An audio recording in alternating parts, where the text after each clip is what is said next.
Kalau dari temuannya teman-teman Jatam tadi satu soal airnya, itu Mhm. kenapa? Dengan cara membuat publikasi melalui artikel mereka dengan menggunakan masyarakat setempat dengan mengatakan bahwa sumber air sudah dekat. Mereka menggunakan jargon yang seperti itu Oke, seolah-olah masih aman. aman gitu. Ada nggak yang kemudian menghubungi terus kemudian melakukan observasi ulang terkait aktivitas tambang yang ada di sana, ada nggak? Kita mendapatkan informasi kan menemukan bahwa ada 12 bank. Ada Iya, 12 bank. Ada 12 bank yang membiayai Harita. Bank Nasional. Bank Nasional itu ada beberapa termasuk bank luar negeri. Teman-teman kemarin sempat turun di sana ketemu dengan masyarakat, bagaimana tanggapannya masyarakat? Masyarakat itu sama sekali itu tadi mereka sama sekali tidak mengetahui terkait dengan kondisi atau kontaminasi kromium itu, pencemaran itu. Yang mereka lakukan adalah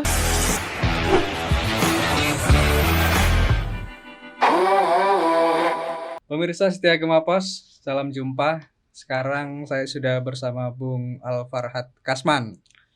Sehat, Bung? Alhamdulillah sehat. Sehat. Ini jubirnya Jaringan Advokasi Tambang. Ini sudah ketiga kali ya kita ngobrol diskusi. Masih terkait dengan tambang. Betul. Karena memang advokasi tambang ya Jatam. Jadi masih banyak ternyata kita ketiga ngomongin tambang, berarti masih ada masalah-masalah di tambang. Ya, betul. Dan mungkin tidak bakal pernah selesai. Tapi mudah-mudahan kita berharapnya sih selesai. Iya, betul. Nah, kalau selesai tapi Bung Farhad nggak kesini lagi kayaknya. Pulanglah ke rumah paling berkebun. Betul. Tapi selain itu kita juga mengobrolin soal Hari Anti Tambang ya, tanggal 29 nanti. Iya, betul. Tanggal 29 Mei.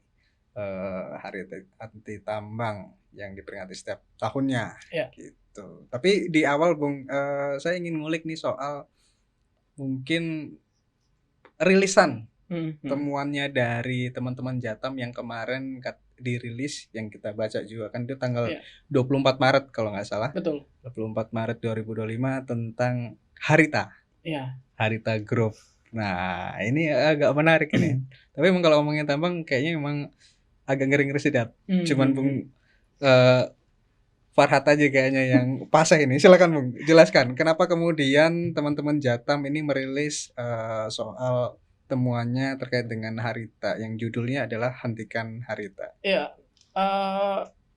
Sebetulnya salah satu alasan kita melakukan investigasi misalnya terkait dengan operasi produksi atau operasi pertambangan dan smelter nikel yang ada di Pulau Obi itu yang kemudian dikendalikan oleh Harita Group itu sebetulnya berdasarkan pada mandat warga juga. Mandat warga, beberapa warga melakukan menghubungi kita terkait dengan daya rusak yang dihasilkan daripada pertambangan dan smelter nikel Harita Nikel yang ada di Pulau Obi.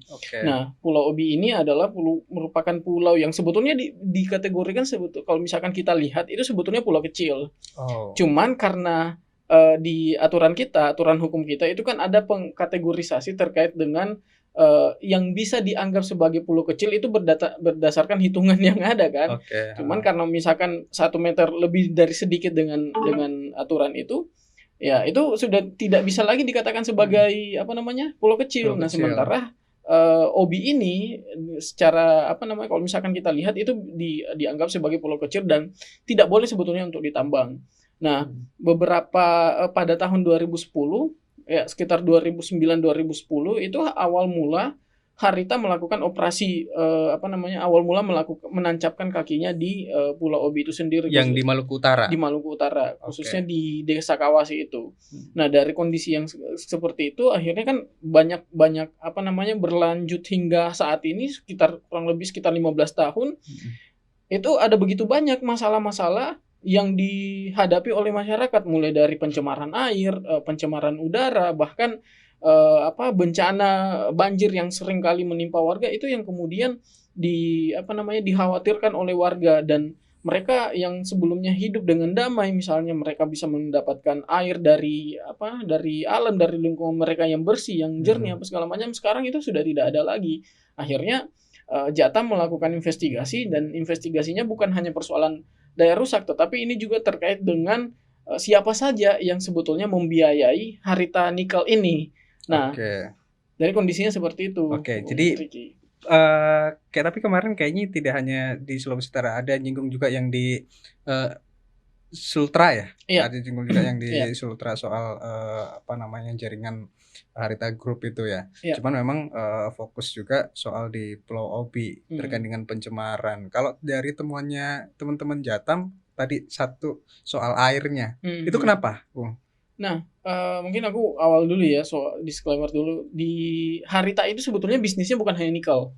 Nah, itu menariknya di situ tuh. Jadi bisnis Harita ini mencakup satu nikel smelter, terus ada pertambangan batu bara juga, terus ada bauksit, terus ada kayu. Mereka main juga di sektor sawit. Jadi ini betul-betul Harita Group ini merupakan kayak semacam entitas atau konglomerasi yang berbasiskan yang keuntungannya itu diperoleh daripada bagaimana menghancurkan lingkungan dan masyarakat setempat gitu. Dan ini dimiliki oleh seorang pengusaha yang bernama Herianto Lim. Nah, Herianto Lim maksud saya. Nah, Herianto Lim ini pernah dinobatkan sebagai orang terkaya versi majalah Forbes di Indonesia yang dengan urutan ke-36 kalau tidak salah.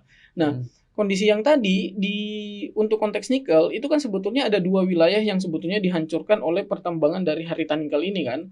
Salah satunya dalam tanda kutip dihancurkan kalau menurut Jatam. Dalam tanda kutip ini dihancurkan karena ya nanti kita bahas kenapa misalnya narasi itu atau diksi itu bisa menjadi yang kita pakai untuk menjelaskan bagaimana Harita ini bisa beroperasi di sana.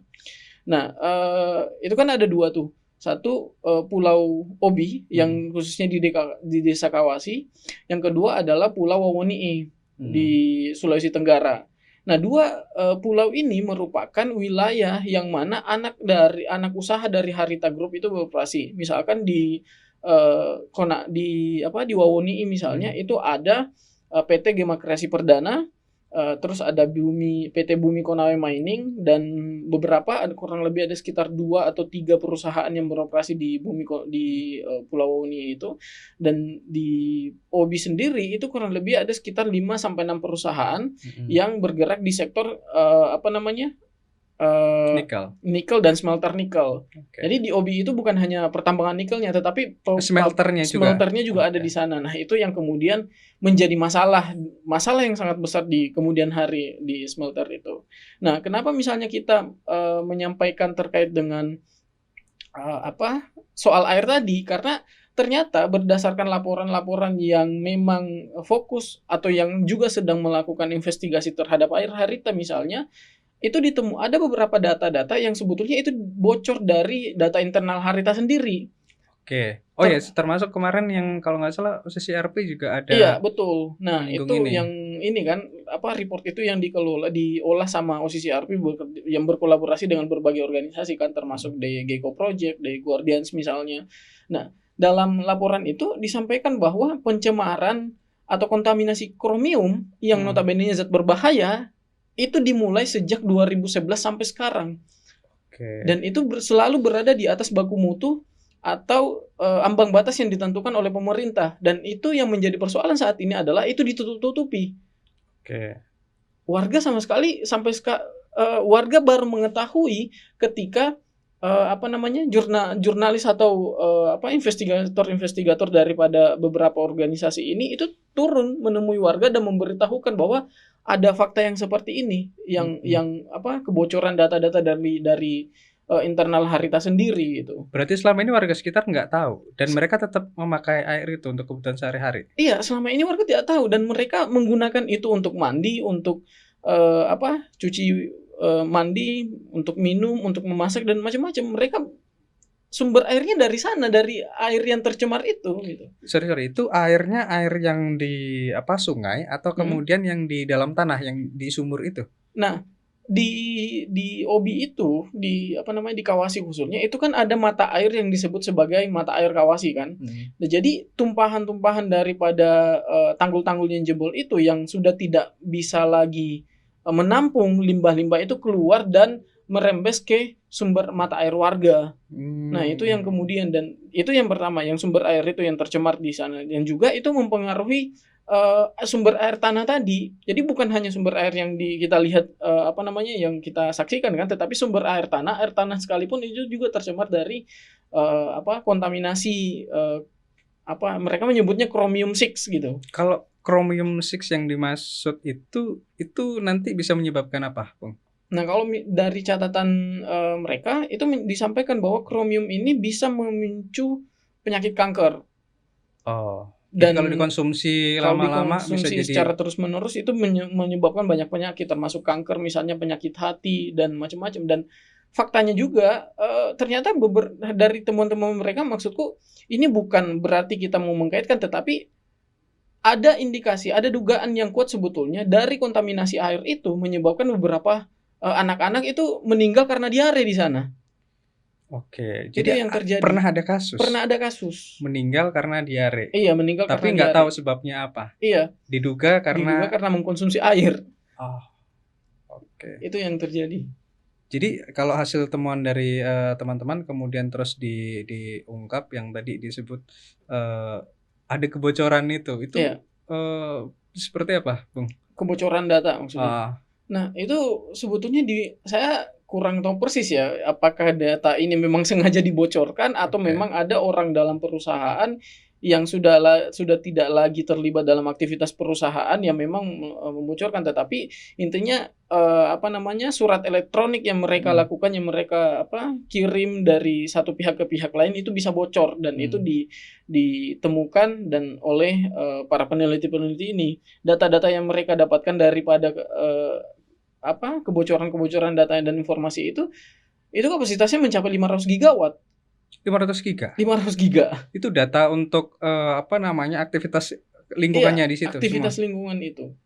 Oke, dan itu bisa diakses nggak data itu? Nah, itu yang kayaknya belum bisa dipastikan tuh, karena semuanya diramu dalam bentuk narasi atau report yang ditulis sama Gecko dan kawan-kawannya kan. 500 giga. 500 giga mereka dapatkan data-data itu. Ada gokil. Itu banyak sekali. Cuman aku lihat terakhir waktu kita komunikasi itu aku lihat teman-teman di masyarakat yang di sekitar itu kayaknya juga terlibat dalam kampanye bahwa air itu aman dari Harita juga kan yang mengeluarkan begitu. Nah, menariknya karena Harita itu cara bermainnya selalu seperti itu.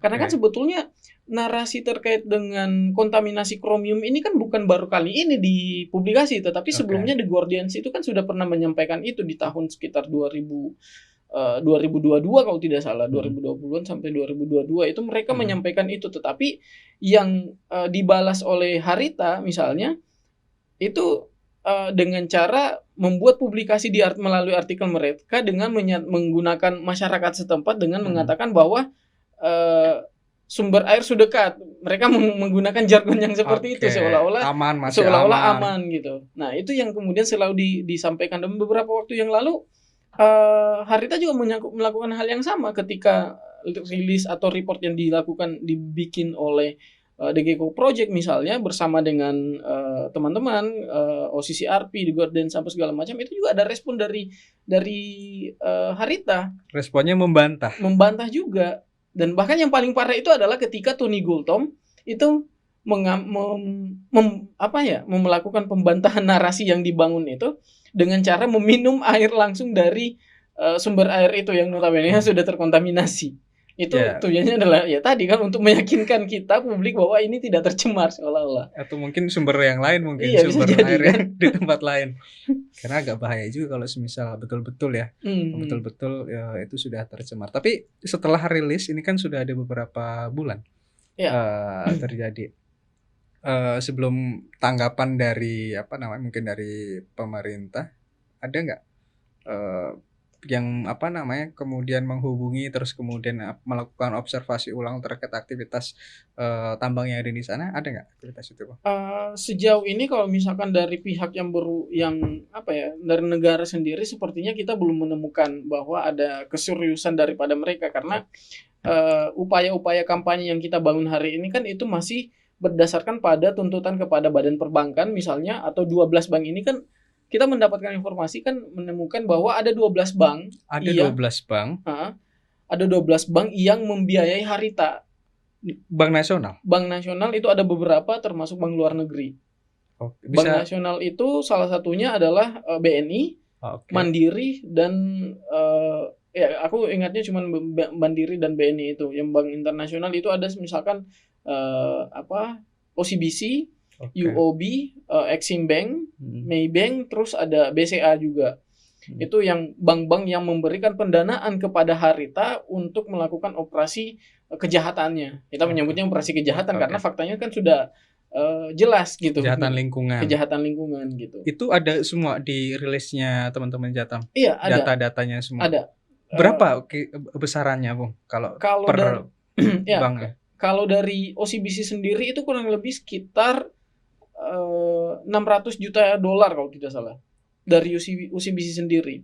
Belum lagi bank nasional misalnya seperti Mandiri, bank yang paling besar mendanai Harita itu kurang lebih sekitar $80 sampai $90 juta. Wow. Itu paling besar Mandiri. Mandiri kalau bank nasional.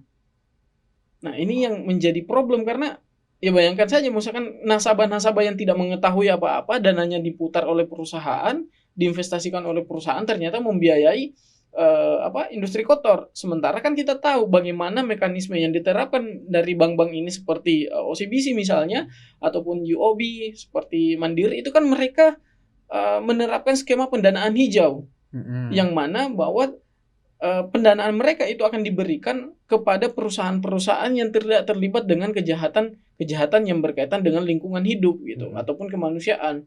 Nah, itu yang menjadi salah satu prinsip. Tetapi pada yang mereka hari ini kita bisa lihat sendiri ternyata masih melakukan pendanaan itu. Oke, dan berarti kampanye teman-teman Jatam mencoba untuk mendorong modal-modal yang dari perbankan ini untuk menyetop, begitu? Iya, betul. Untuk menghentikan, mencabut paling tidak dana-dana mereka dari Harita ini. Oke, tapi kan sudah beroperasi, Bang. Ya, tapi meskipun sudah beroperasi paling tidak kita bisa meminimalisir sebetulnya daya rusak yang bakalan dihasilkan. Karena kan kondisinya misalkan saat ini yang terjadi hari ini misalnya, yang terjadi katakanlah di Pulau Obi itu sendiri, ironis sebetulnya yang terjadi di sana. Karena kita misalkan bisa menegaskan bahwa sumber air mereka, tanah mereka, dan udara mereka itu semuanya sudah tercemar. Lantas apa yang mereka harapkan dari kondisi seperti itu, gitu kan? Nah, sementara cara-cara perusahaan untuk membuat masyarakat itu betah di sana adalah dengan melakukan kalau kita menyebutnya itu pengusiran paksa. Karena masyarakat yang tinggal di wilayah lingkar tambang ini, lingkar operasi industri mereka itu ingin dipindahkan ke wilayah yang namanya eco village tadi. Gitu. Itu yang kemudian, tetapi ya kondisinya meskipun sudah beroperasi, tetapi daya rusak kalau misalnya tidak dihajar misalnya dari sekarang, tidak dihentikan, itu akan berdampak yang sangat luas lagi di tahun-tahun yang akan datang gitu.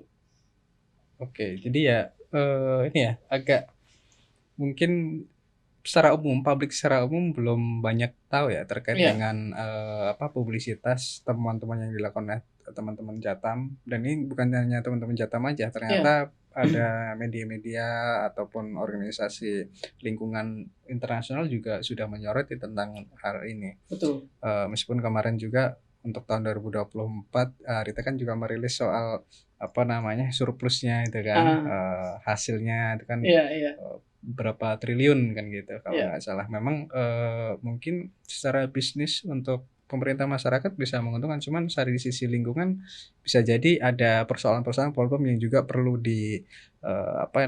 perlu dievaluasi begitu. Betul. Dan teman-teman kemarin sempat turun di sana ketemu dengan masyarakat, bagaimana tanggapannya masyarakat? Masyarakat itu sama sekali mereka sama sekali tidak mengetahui terkait dengan kondisi atau kontaminasi kromium itu, pencemaran itu. Yang mereka lakukan adalah karena mereka tidak mengetahui, ya mereka meminum, pakai aja. Okay. Itu yang terjadi sekarang. Nggak ada supply air bersih gitu. Nah, setelah mereka tahu, barulah mereka tidak lagi mengkonsumsi air dari sana. Mereka akhirnya beli air kemasan untuk kebutuhan memasak, untuk kebutuhan minum dan macam-macam. Itu yang terjadi. Dan mungkin ini kan hanya di satu wilayah ya yang memang Iya. kemarin fokus temuan teman-teman yang di Pulau Obi di Maluku Utara. Iya. Mungkin nanti yang di tempat-tempat lain juga perlu juga mungkin Bung sebagai referensi kita apakah bagaimana situasi di sana kan, Iya. supaya publik juga teman-teman tahu. Kita tunggu-tunggu juga nih hasil temuannya teman-teman Jatam. Nah, lucunya itu bukan lucu sih. Menariknya itu kenapa misalnya dua pulau ini misalkan Wawoni dengan Obi itu bisa kita hubungkan karena ternyata nikel yang dikeruk di Pulau Wawoni itu dikirim untuk diolah di Obi. Smelternya di Obi Pulau tadi. Okay. Jadi tingkat cemarannya kan bukan saat ini kan bukan dari kromium itu kan bukan hanya dari sektor pertambangan kan, tetapi karena adanya HPAL atau smelter yang ada yang dioperasikan di sana. Jadi itu semakin meningkatkan bahkan dari temuannya si Gecko Project tadi itu disampaikan bahwa dari itu tadi di awal dari 2010 sampai sekarang itu cemarannya masih selalu berada di ambang batas dan paling tinggi itu pada tahun 2022 atau 2003 kemarin. Itu yang paling tinggi. Oke. Dan mereka solusinya apa kalau teman-teman itu, Bung? Kalau dari teman-teman Jatam kan solusinya mendorong untuk dari ini investasi dari pendanaan ini di stop. Kalau teman-teman yang lain itu apa? Nah, kalau dari dari teman-teman yang lainnya mereka hanya mereka kan berupaya juga kan untuk menghubungi rantai pasok yang sebetulnya terkait dengan Harita misalkan brand-brand internasional seperti kendaraan listrik seperti Tesla misalnya, Mercedes ataupun BMW itu kan semua dihubungi dan beberapa dari mereka itu tidak menanggapi meskipun itu dilakukan beberapa kali permintaan komentar itu dilakukan beberapa kali. Bahkan ada yang menanggapi seperti ini. Kita tidak mengkoreksi apa yang dilakukan oleh klien kami. Itu yang menjadi persoalan. Berarti artinya dengan komentar yang seperti itu sekalipun bahwa ya dia membenarkan, dia tidak mau tahu intinya uangnya ini berputar dan menghasilkan keuntungan, apapun yang dilakukan oleh kliennya itu adalah urusan mereka, bukan urusan kita. Untuk bahan bakunya ya terserah gitu kan. Iya. Oh begitu. Ya kayaknya agak ini nih. Udah agak panas ini. Cuman momentum ini ya Bung ya kemarin untuk dibuka, untuk kemudian didiskusikan dan momentumnya dalam Hari Anti Tambang. Betul. Di tanggal 29 ini kan. Ini nanti isu-isu ini bakal dikampanyekan di Hari Anti Tambang itu, Bung. Iya, tetap akan dikampanyekan karena kita bicara soal Harita ini kan nafasnya panjang banget kan. Karena itu tadi di belakang daripada Herianto Lim misalnya itu bukan orang sembarangan, bahkan mungkin ada kekuasaan juga di situ yang membacking dari Herianto Lim ini. Karena terbukti ketika IPPKH GKP misalnya itu dibatalkan, sampai saat ini belum ada eksekusi putusan. Bahkan sampai saat ini si GKP itu masih melakukan operasi pembongkaran nikel yang ada di Pulau Wawoni itu sendiri. Nah, makanya kenapa kita katakan bahwa ini kampanye ataupun perjuangan masyarakat Tapak untuk melawan operasi daripada Harita itu akan membutuhkan waktu yang sangat panjang, dan makanya kita membutuhkan dukungan juga dari masyarakat dengan cara itu tadi entah itu mengirimkan email secara langsung ke 12 bank ini untuk menuntut untuk menghentikan pendanaan kepada Harita misalnya, atau ya mungkin ini agak-agak cenderung sulit untuk dilakukan, tetapi mungkin bisa dengan cara nasabah-nasabah nasabah-nasabah dari 12 bank ini adalah menarik dananya dari bank tersebut gitu. Wah, ini mempengaruhi ekonomi nasional jadinya. Kalau tahu tidak ada beberapa bank nasional kan. Karena ada beberapa bank nasional juga kan, dan itu tadi Mandiri juga tidak memberikan komentar juga. Oh, sudah sempat ngomong. Iya. Kita kan waktu setelah launching report itu kan sempat tuh aksi di 3 bank, OCBC, UOB, terus di Mandiri. Nah, kita memberikan menuntut untuk penghentian itu sekaligus memberikan hasil riset yang kita lakukan terkait dengan ini. Nah, mereka sampai sekarang juga belum ada informasi lanjutan pasca aksi itu. Ya, karena mempengaruhi jalur perputaran uang besar juga Iya, kan, Bung. betul. Berarti mungkin masih butuh banyak evaluasi Iya. ataupun butuh banyak ngelihat dulu bukti di lapangan dan lain sebagainya. Mereka kan juga pasti butuh itu sebelum mengambil kebijakan karena berpengaruh pada ekonomi nasional ini lagi-lagi kita bilang. Tapi nanti yang untuk ulang Hari Anti Tambang ini tahun ini itu di mana, Bung? Di rencananya itu akan dilakukan di Mataloko, Flores, NTT. Kenapa di sana? Kenapa nggak di Pulau OB? Karena tahun lalu itu kan sebetulnya sudah diperingati Hari Anti Tambang di Palu yang konteksnya adalah satu soal IKN dan juga soal bagaimana masifnya pertambangan nikel di sana kan. Nah, untuk saat ini itu temanya adalah soal energi rendah karbon tinggi korban. Itu secara umum.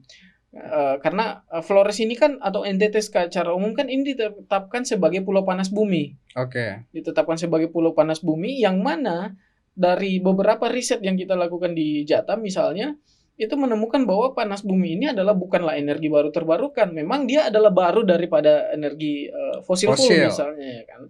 Tetapi daya rusak yang dihasilkan daripada panas bumi ini itu tidak jauh berbeda dengan tambang-tambang pada umumnya gitu. Itu mengubah bentang alam misalnya, menyebabkan amblesan tanah, terus konsumsi airnya juga sangat-sangat besar. Terus yang paling parah itu adalah menyebabkan gempa bumi. Dan ketika dia beroperasi, semburan-semburan lumpur itu juga bisa terjadi. Jadi bukan hanya di Lapindo tadi, tetapi baru-baru ini kurang lebih sekitar 1 bulan yang lalu itu di Madinah, di Mandailing Natal, itu akibat daripada operasi PLTP Sorik Marapi, itu ternyata muncul semburan-semburan lumpur yang mirip di Lapindo.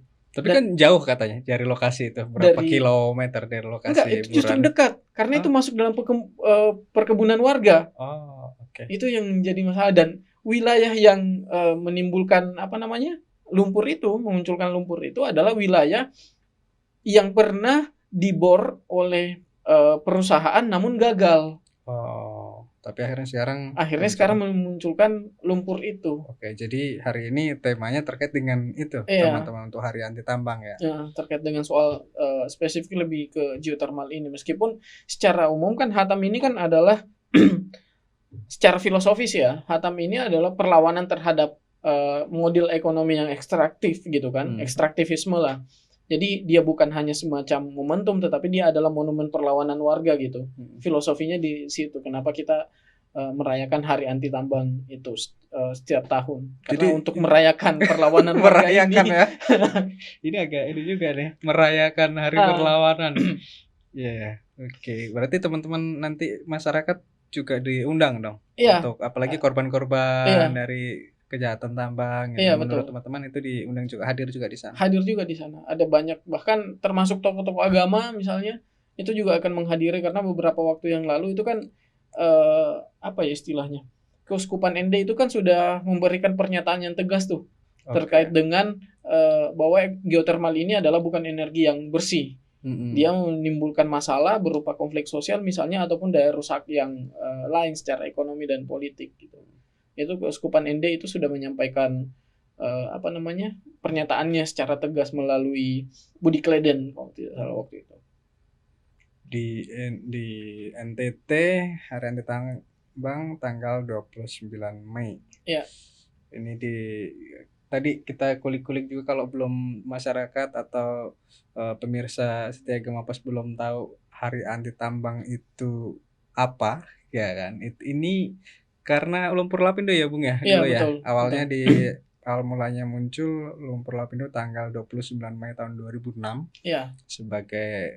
Jadi setiap tanggal 29 Mei akhirnya diperingati sebagai Hari Anti Tambang. Itu sejak 2011. Sejak 2011. Dan itu dilakukan oleh teman-teman yang ini ya, yang pro dengan perjuangan untuk lingkungan gitu ya. Jadi Hari Anti Tambang ini tidak hanya diperingati di NTT misalkan, pusatnya ada di sana, tetapi wilayah-wilayah yang saat ini sedang berjuang untuk melawan daya rusak pertambangan itu juga memperingati Hari Anti Tambang gitu, merayakan Hari Anti Tambang, bahwa ini adalah monumen kita untuk menyatukan kembali perjuangan warga korban tambang gitu. Soalnya saat ini itu kurang lebih ada sekitar lebih dari 20 titik yang akan terlibat dalam memperingati Hari Anti Tambang itu. 20 titik di Iya, Indonesia. Di Indonesia. Termasuk mungkin di Obi juga mungkin. Termasuk di Obi Maluku. Itu mereka akan mereka akan habis-habisan itu. Soalnya kan ya Maluku ini saat ini sejauh ini Maluku yang paling cara-cara pendekatan terkait dengan warga yang menolak tambang itu betul-betul represif. Oke. Kemarin atau sekitar 2 hari yang lalu itu ada beberapa warga yang melakukan aksi penolakan tambang PT Position unjuk rasa di Mabasangaji itu 27 orang ditangkap, 27 warga ditangkap, 11 lainnya itu dinyatakan sebagai tersangka. Oke. Karena dianggap membawa senjata tajam seperti busur dan macam-macam. Padahal berdasarkan keterangan dari warga ini mereka sama sekali tidak membawa senjata tajam itu yang dituduhkan seperti busur, anak panah dan lain-lain. Itu mereka tidak membawa itu. Kalaupun misalnya ada yang membawa parang itu kan karena alat mereka bekerja. Mereka kan kebanyakan dari petani ataupun nelayan gitu. Itu alat sehari-hari mereka untuk untuk bekerja kan. Artinya tetap dalam perspektif masyarakat yang sedang berjuang. Ini diajak untuk berbondong-bondong merayakan Hari Anti Tambang. Betul, gitu. Iya. Tanggal 29 besok. 29 Mei itu. Nah, yang perlu kita disclaimer itu ya itu tadi, jangan sampai Hatam ini dianggap punya Jatam, tetapi ini punya bersama lah, bukan hanya Jatam begitu. Karena itu tadi kan kita bilang bedanya cuma J sama H gitu. J sama H, Jatam sama Hatam, Hari Anti Tambang sama Jaringan Advokasi Tambang. Iya. Ya sedikit aja. Jadi bukan cuma punya Jatam ya. Iya, bukan punya Jatam, semua. Tapi punya warga yang berjuang melawan daya rusak tambang itu.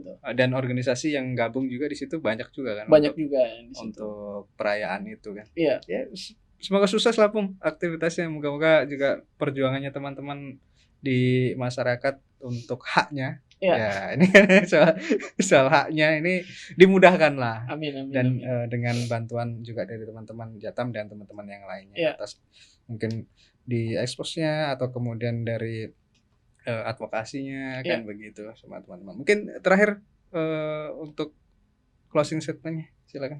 Ya saya sebetulnya meminta dukungan kepada warga atau pemirsa yang menonton